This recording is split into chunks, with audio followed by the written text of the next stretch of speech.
Saat ini, para pedagang hewan kurban ternak tengah mengalami kesulitan dalam menjual hewan kurban ternaknya karena munculnya wabah penyakit mulut dan kuku PMK. Selain itu, masyarakat pun menjadi bingung untuk membeli hewan kurban di Hari Raya Idul Adha.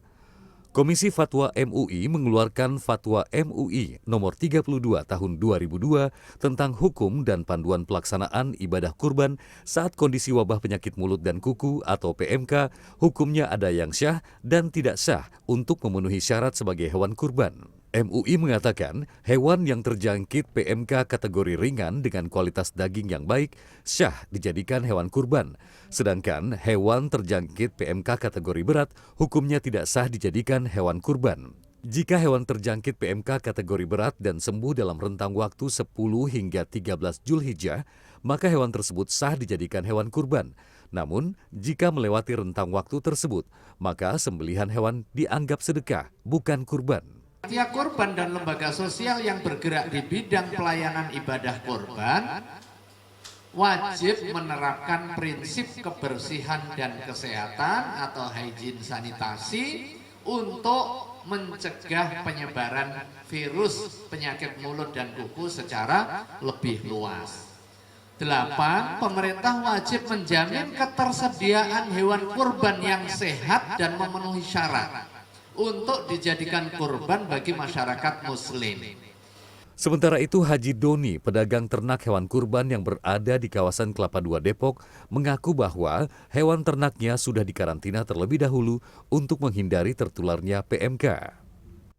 Sekarang ini sedang mewabahnya PMK itu ya, sapi-sapi kita yang ada mungkin kurang lebih sekitar 2.200 ekor itu ya merasa khawatir ya. Tapi alhamdulillahnya Jimmy ya, sapi ini yang sekarang ini yang kita bawa di sini itu sudah nggak tertular itu PMK wabahnya begitu ya. Karena sapi-sapi yang kita datangkan itu sekarang ini amat ketat begitu ya, yang dimana individu sapi itu diperiksa Jim ya gitu. Jadi sebelum sampai kebetulan kami di Depok di Jawa Barat ya begitu ya.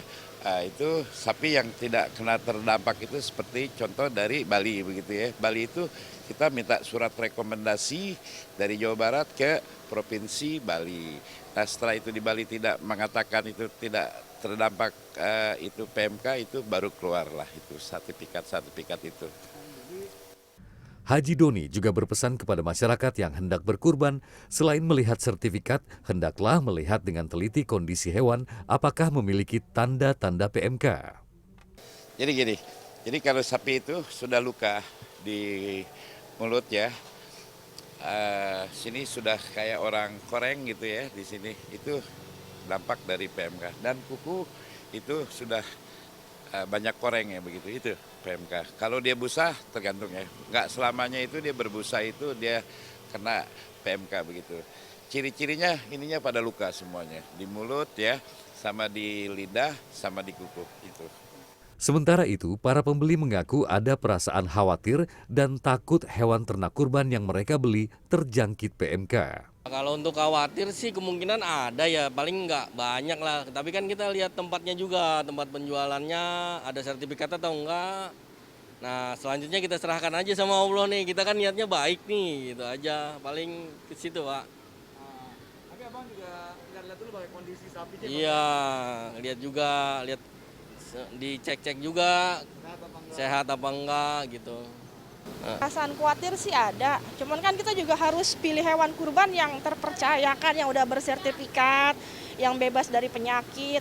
Pokoknya dari tempatnya juga harus yang berkualitas lah ke depannya supaya hewan kurbannya lebih kita terjaga lagi gitu. Sementara itu, pemerintah telah melakukan berbagai upaya penanganan PMK seperti pembentukan gugus tugas penanganan virus PMK yang rencananya sampai dengan di tingkat kecamatan, desa, serta membentuk pusat krisis yang berkolaborasi dengan TNI Polri beserta instansi lainnya.